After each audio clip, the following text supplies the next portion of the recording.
Desafíos matemáticos. Antes de comenzar, quiero invitarte a que visites nuestro blog, donde podrás encontrar los resúmenes escritos. El link está en la descripción.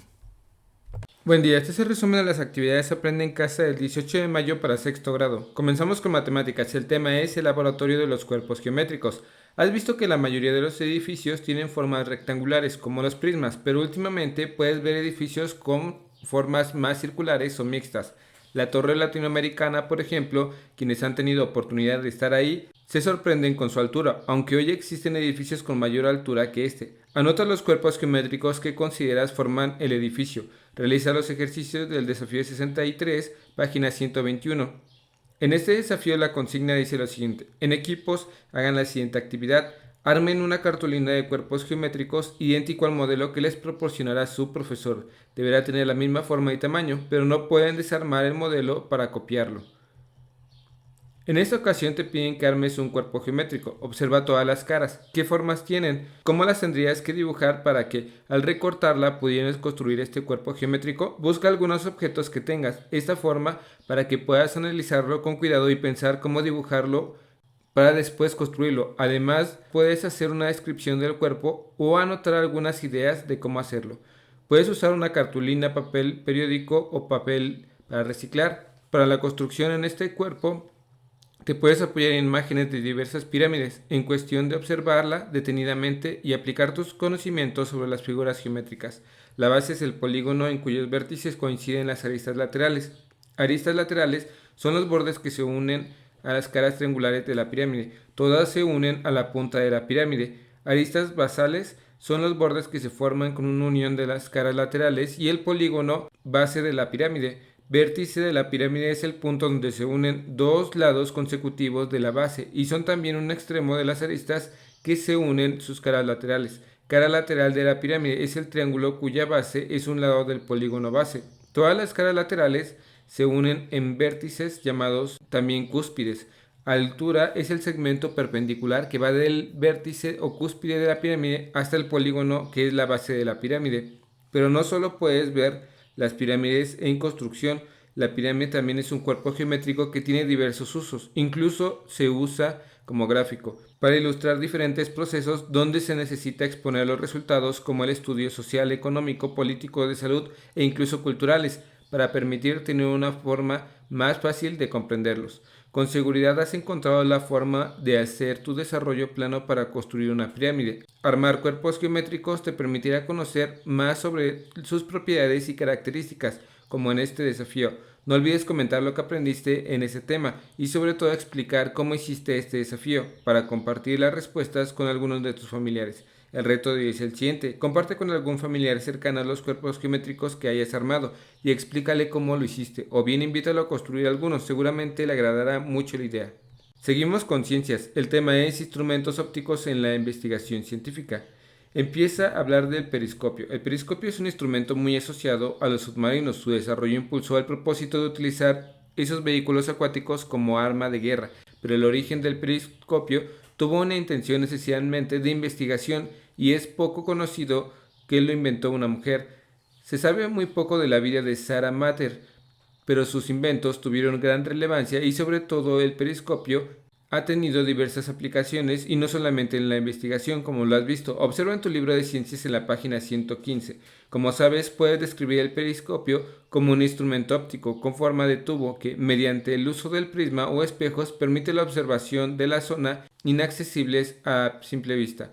Dicho de otra forma, puedes observar algo que está fuera de tu alcance o bien observar sin ser visto. En algunos eventos como desfiles, por ejemplo, suelen venderse algunos periscopios para que las personas puedan observar lo que sucede, aunque estén detrás de otras personas. Elaborar uno es relativamente fácil. En tu libro de texto sugiere elaborar uno. Si comparas la imagen del libro con este modelo, podrás ver que los espejos deben estar inclinados para que la imagen pueda reflejarse y llegar desde un extremo del tubo hacia nuestros ojos.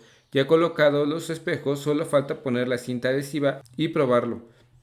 En la página 124 de tu libro explican algo de su invención. Revísalo, ahí se observan unas imágenes de canicas, lupas, no un microscopio, aunque no lo parezca. La lupa o un lente de aumento Es un microscopio sencillo porque aumenta la imagen de los objetos, no tanto como un microscopio compuesto, pero sigue el mismo principio. Recuerda que en la clase pasada hiciste una lupa con un recipiente redondo y agua. Con este mismo principio y unas canicas observa las letras del libro de texto con ellas. ¿Lo notas? Las canicas funcionan como lentes y si combinas las dos lupas puedes hacer que la imagen se vea aún más grande.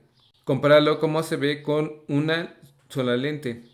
Entonces, dependiendo de cómo se combinan las lentes, se pueden tener microscopios con mayor capacidad de aumento, como en la imagen de la página 112, donde puedes ver que un microscopio se utiliza para hacer una microcirugía. Ahora revisa otro notable instrumento, el telescopio. En tu libro de texto tienes no uno, sino datos interesantes en la página 118 y 125. Y en nuestro país hacen investigaciones importantes del espacio durante tiempos prehispánicos.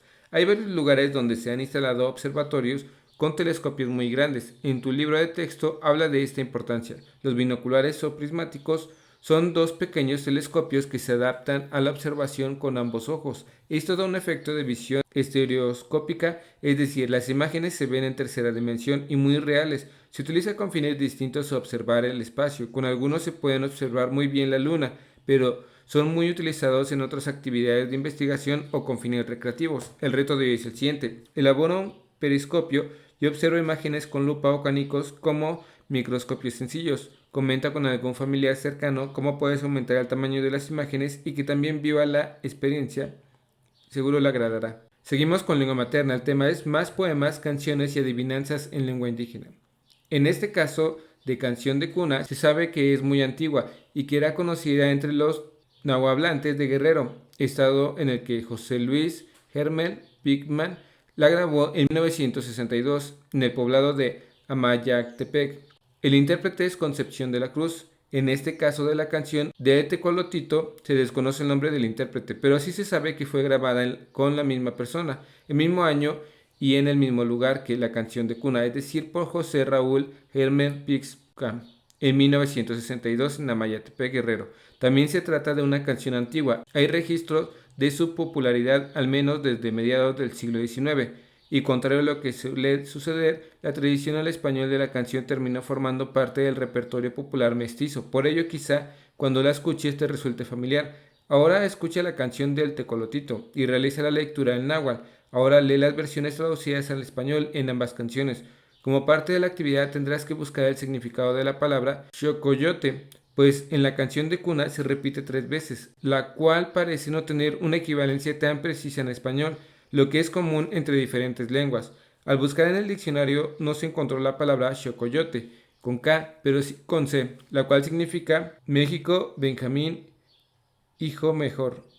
Una vez que conoces la traducción completa al español de las dos canciones, deberás reflexionar sobre ambas letras. Por ejemplo, en la canción de cuna es muy sencillo, pero se debe a la naturaleza de la canción, cuyo propósito es arrullar al chocoyote, es decir, al hijo más pequeño de la familia. Mediante un enunciado, canta las frases y palabras dulces y cariñosas. Y en la canción del Tecolotito es también una canción muy sencilla, pero ahí radica gran parte de su belleza, pues quien habla, es decir, el Tecolotito, dice que solo sabe decir quién es y cuándo y cómo canta.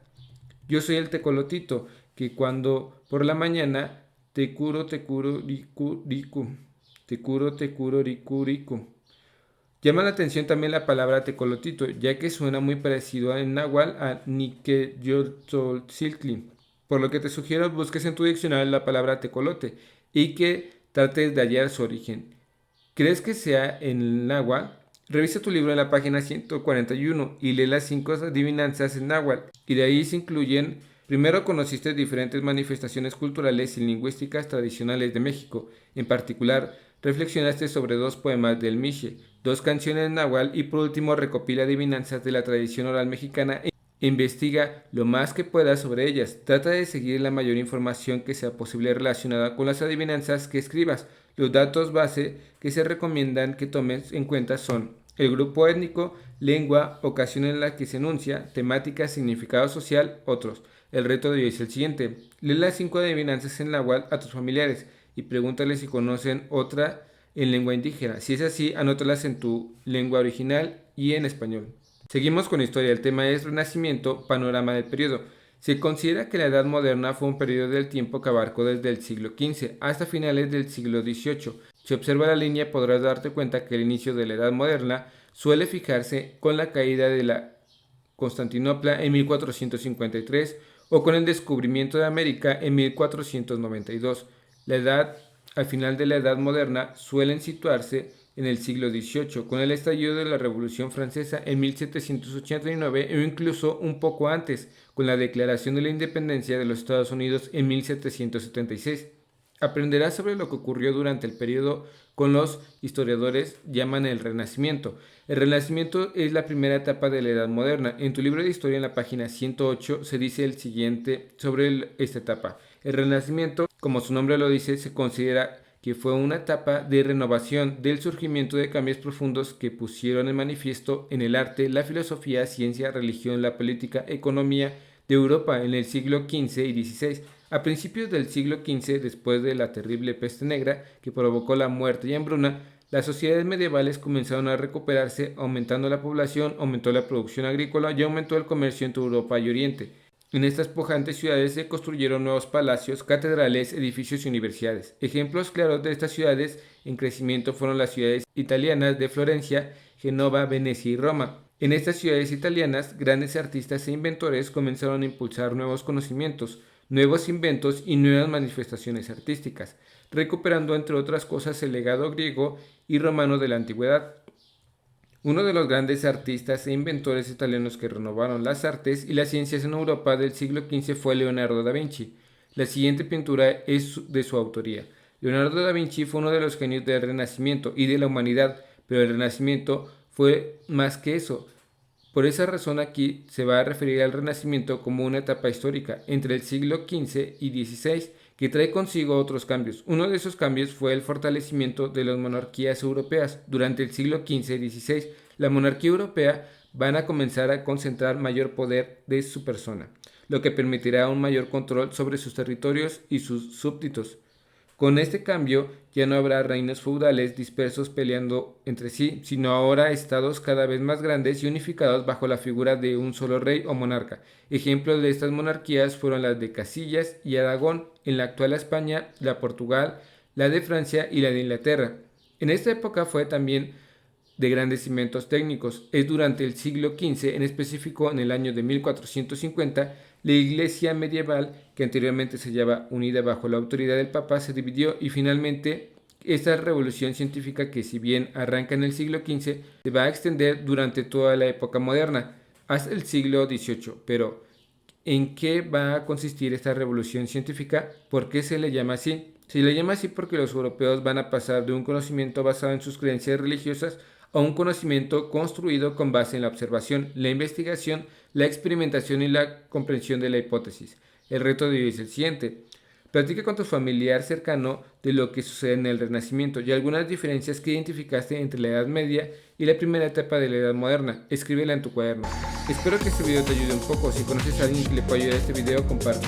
Dale like y suscríbete. Saludos.